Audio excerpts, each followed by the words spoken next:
Well, here's a few news articles I thought were interesting. This one talks as some reports from supposedly Kremlin insiders, which is saying the kind of stuff I've been hearing from other people. So it's quite a. The question is, why have the Russians completely failed in Ukraine?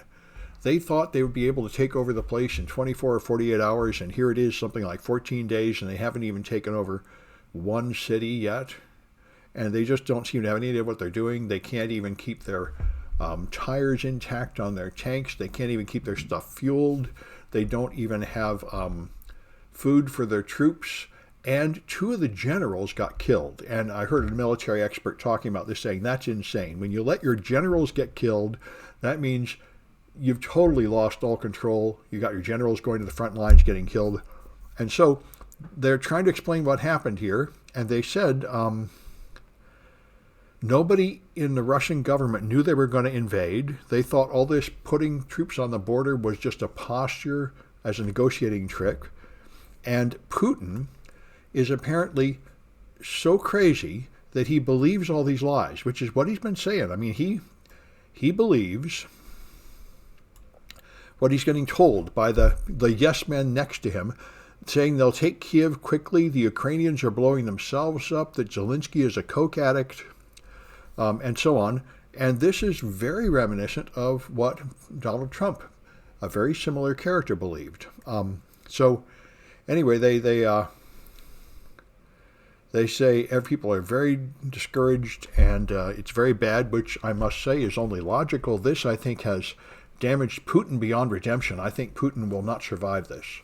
He will either be killed by the Russians or he will be executed for war crimes. And I think the Russian government and the Russian society is going to be damaged for a generation. Now they're a pariah like North Korea. I don't think anybody's going to have anything to do with them for decades. And all for nothing. They're not even going to get Ukraine. Not that that would really do them any good. That's why I think they're in an appalling situation, which is the situation we're likely to be in 2024 if we put Trump back in there. It was very, very much the same. Here's what John Bolton's book talked about Trump. He said he couldn't get Trump to pay attention to anything real. All he would do is believe a bunch of stupid conspiracy theories about Ukraine, in fact.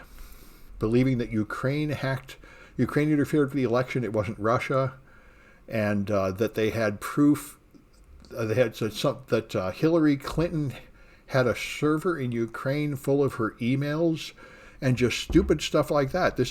They're remarkably similar characters, Putin and Trump. Why Trump loves Putin and adores him, wants to be just like him. It is not far from it. Anyway, so Amazon was investigated by the Congress, and they were accused of taking data from third-party sellers and using that as information to compete with them, which is illegal. It's an illegal abuse of monopoly power, something like that. And this is something a lot of people say. They'll let you put something on the site only long enough to rip it off.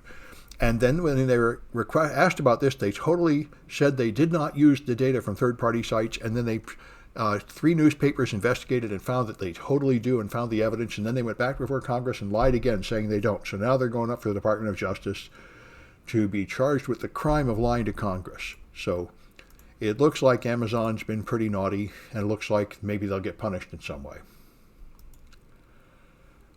PG&E has gone bankrupt twice. It caused a bunch of fires. It's being blamed for fires even if they didn't cause them. A lot of people hate them. And what I didn't know is 70% of the power in San Francisco comes from a private power generator, not from PG&E. And San Francisco is trying to switch entirely to an internal municipal power company instead of PG&E, which apparently many other towns in California have already done. And PG&E is dragging their feet and trying to prevent it by refusing to adjust equipment and stuff, but they're trying to force them to.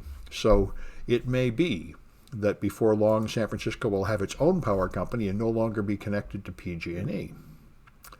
I hope we do a better job than Texas did. Texas took their entire state off the grid to run their own power generator, but then they didn't build a good one, and it stopped in the cold and let a bunch of people freeze and die. although here we don't have to worry so much about the cold. And here's this woman,